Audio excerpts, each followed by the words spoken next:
Hi guys, Akhil bro എന്ന YouTube ചാനലിലേക്ക് എല്ലാവർക്കും സ്വാഗതം. ബിഗ് ബോസ് മലയാളം സീസൺ 7 പുതിയൊരു അപ്ഡേറ്റ് ആയിട്ട് എത്തിയിരിക്കുകയാണ്. ബിഗ് ബോസിന്റെ തനി പോക്കൃത്തനമല്ല, ഇതിനെന്താ പറയാ, ബിഗ് ബോസിന്റെ കള്ളക്കളി എന്ന് തന്നെ പറയേണ്ടിയിരിക്കുന്നു. ഇതൊക്കെ കൊണ്ടാണ് ബിഗ് ബോസിനോടുള്ള വിശ്വാസ്യത പല പ്രേക്ഷകർക്കും നഷ്ടപ്പെടുന്നത്. ബിഗ് ബോസ് ഒരു കാര്യം അനൗൺസ് ചെയ്യാണ്, മിഡ് വീക്ക് എവിക്ഷൻ ഉണ്ട് എന്ന് പറഞ്ഞിട്ട് ഒരു കാര്യം അനൗൺസ് ചെയ്ത് 6 പേരെ മിഡ് വീക്ക് എവിക്ഷനിലേക്ക് ഉൾപ്പെടുത്തി. എന്നിട്ട് ഇന്ന് ബിഗ് ബോസിന്റെ പുതിയ കള്ളത്തരമായിട്ട് എത്തിയിരിക്കുകയാണ്. ബിഗ് ബോസ് പറയാണ് ഇത് മിഡ് വീക്ക് എവിക്ഷൻ ഇല്ല, എവിക്ഷൻ വരുന്നത് പ്രേക്ഷക വിധി പ്രകാരം മാത്രമേ ഉള്ളൂ, അതുകൊണ്ട് എവിക്ഷൻ ഇല്ല, സസ്പെൻഷനേ ഉള്ളൂ എന്ന്. എന്ത് തേങ്ങാക്കൊലയാണ് ഹേ!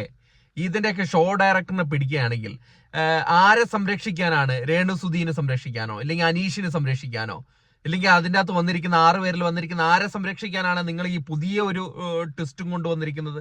ഇത് 7ന്റെ പണിയല്ല, ഇത് പ്രേക്ഷകരുടെ മുകളിൽ നടത്തുന്ന 7ന്റെ പണിയായിട്ടായേ തോന്നുള്ളൂ. ഇത്ര വൃത്തികെട്ട രീതിയിൽ ബിഗ് ബോസ് ഈ നാറിയ കളി കളിക്കുമെന്ന് ഞാൻ പ്രതീക്ഷിച്ചിരുന്നില്ല. മിഡ് വീക്ക് എവിക്ഷൻ വെക്കുകയാണെങ്കിൽ എവിക്ഷൻ വെക്കണം, അത് വോട്ടിങ്ങിൽ ഇടണം. ഇത് എന്നിട്ട് ഇപ്പം പറയാണ് ഇത് സസ്പെൻഷൻ ആണ്. എന്താണെന്ന് കൂടെ പറഞ്ഞുതരാം. ഇത് വെറും സസ്പെൻഷൻ മാത്രമേ ഉള്ളൂ. അതായത് ഇതിൽ നിന്ന് 2 പേരെ സസ്പെൻഡ് ചെയ്യുന്നു. അവർക്ക് ഈ ലോകമായിട്ട് യാതൊരു വിവരവും ഉണ്ടാവില്ല. അതായത് നമുക്ക് പോലും കാണാൻ പറ്റില്ല. അവരെ ഷൂട്ട് ചെയ്യുന്നില്ല, അവരേതെങ്കിലും റൂമിൽ അടച്ചിട്ടിരിക്കുകയായിരിക്കും, അവരെ ഷൂട്ട് ചെയ്യില്ല, ഒന്നും ചെയ്യില്ല. എന്നിട്ട് ഈ വീട്ടുകാർ തന്നെ തീരുമാനിച്ച് അതിനെന്തോ ടാസ്ക് ഒക്കെ പിന്നെ കൊടുക്കുമായിരിക്കും. അതിനുശേഷമേ അവർക്ക് ഹൗസിലേക്ക് വരാൻ പറ്റുള്ളൂ, അതിനുശേഷമേ പ്രേക്ഷകർ അവരെ കാണാൻ പറ്റുള്ളൂ എന്നുള്ള ഒരു പുതിയൊരു സിസ്റ്റമും കൊണ്ടുവന്നിരിക്കുന്നത്. ഇത്ര നാറിയ കളി കളിക്കുന്ന ബിഗ് ബോസ് വെറുതെ അല്ല. ആൾക്കാർ കഴിഞ്ഞ തവണ അഖിൽമാരാരൊക്കെ പറഞ്ഞത് വളരെ കറക്റ്റ് ഉള്ള കാര്യമായിട്ട് വരുന്നത്. ഈ ഷോ ഡയറക്ടർ എന്ത് കണ്ടിട്ടാണ്, പിന്നെ എന്തിനാണ് മിഡ് വീക്ക് എവിക്ഷൻ എന്ന് പറഞ്ഞിട്ട് വലിയ രീതിയിൽ വാങ്ങാത്തോലിയിൽ ബിഗ് ബോസ് അനൗൺസ് ചെയ്യുന്നത്? എന്നിട്ട് ബിഗ് ബോസ് ഇപ്പൊ അനൗൺസ് ചെയ്യുക ബിഗ് ബോസിന്റെ സൗണ്ട് പോലും കേൾക്കാൻ പറ്റില്ല. ബിഗ് ബോസിന്റെ സൗണ്ട് കേട്ടിട്ടാണോ അവർക്ക് ഉറങ്ങാൻ വേണ്ടിയിട്ട് മനുഷ്യനെ ആസാക്കുന്ന പരിപാടി?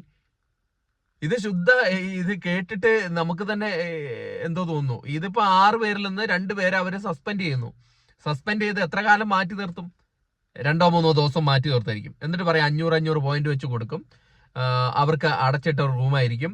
അവർക്ക് ബിഗ് ബോസിന്റെ സൗണ്ട് കേൾക്കാൻ പറ്റില്ല, അവര് പ്രേക്ഷകർക്ക് കാണാൻ പറ്റില്ല. എന്തൊക്കെ! പ്രേക്ഷകരായ നിങ്ങളുടെ അഭിപ്രായം കൂടെ ഒന്ന് കമന്റ് ആയിട്ട് ഇടണം കേട്ടോ. ഇത് കേട്ടിട്ട് ഭയങ്കരമായിട്ട് എന്തോ പോലെ, ഇത് ഒരു രസമായിട്ട് തോന്നുന്നില്ല.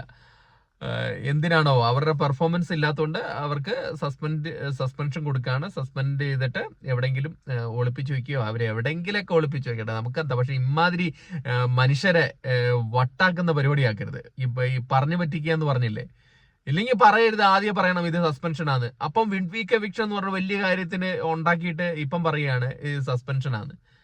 ഇത് കണ്ടോണ്ടിരിക്കുന്നവരെല്ലാം മണ്ടന്മാരല്ലേ?